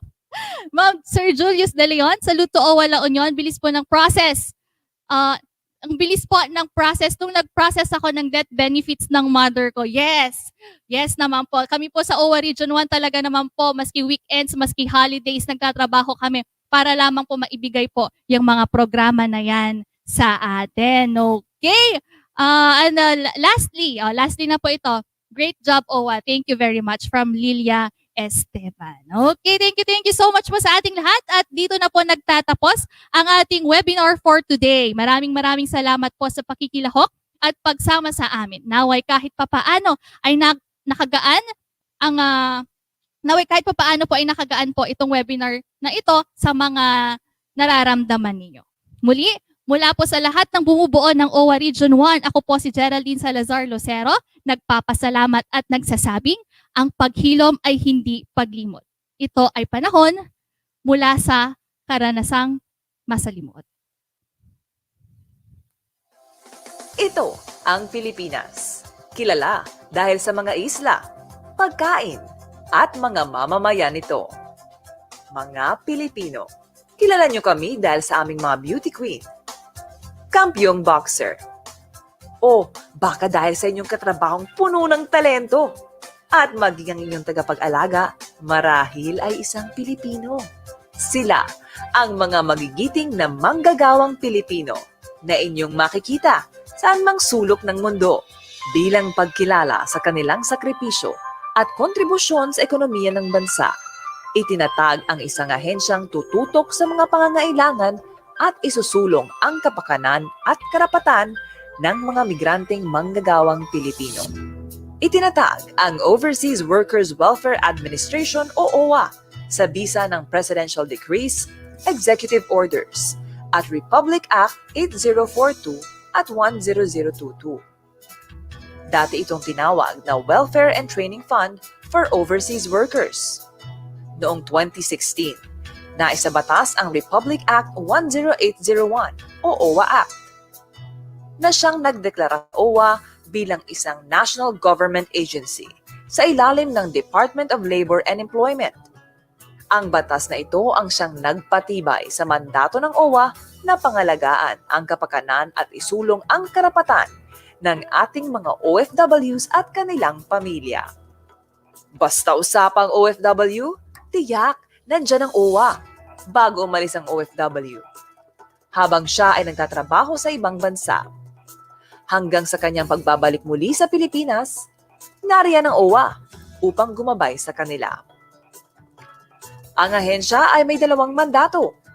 Una, ang magbigay ng naaangkop na programa at serbisyo para sa mga OFWs at kanilang pamilya. Ang OWWA ay mayroong Board of Trustees na binubuo ng 13 miyembro. Sila ang gumagawa ng mga polisiya na siya namang ipinatutupad ng sekretariat para mas mapadali ang pamamahagi ng programa at serbisyo sa mga OFWs at kanilang pamilya. Ang OWWA ay nagtatag ng opisina sa iba't ibang bansa at 17 OWWA Regional Welfare Offices sa Pilipinas. Ang pangalawang mandato ng OWWA ay ang pangalagaan at siguraduhing sapat ang OWWA Fund. Ang OWWA Fund ay isang trust fund na nanggaling sa 25 dolyar na ibinibigay ng mga manggagawa bilang OWWA membership fee. Nakakatulong din sa pagpapalakas at pagpapalawig ng pondong ito ang income mula sa investments at iba pang kita ng pondo. Ang OWWA ay naglunsad ng iba't ibang programa upang tugunan ang mga pangangailangan ng mga OFWs at kanilang pamilya. Scholarship programs at tulong sa pagsasanay para sa mga OFW at pamilya. Tulong pang-edukasyon para sa mga marinong Pilipino. Seminar para sa mga palis na OFWs. Kalinga para sa kapakanan at interes ng OFW habang sila ay nasa ibang bansa. Tulong sa pagpapauwi sa panahon ng krisis o gyera. Death at burial benefits at tulong medikal para sa member OFW. Tulong pangkabuhayan at pautang. Tulong at gabay sa pagbabalik Pilipinas ng OFW.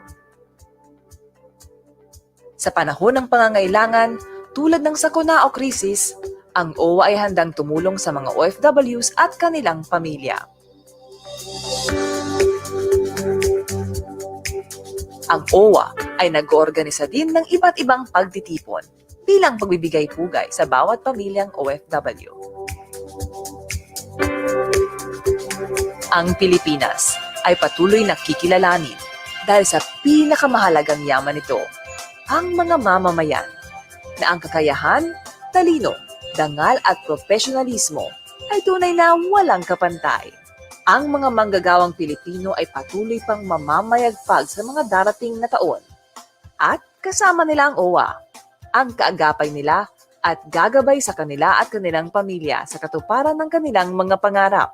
Dahil yan ang Kalingang OWWA.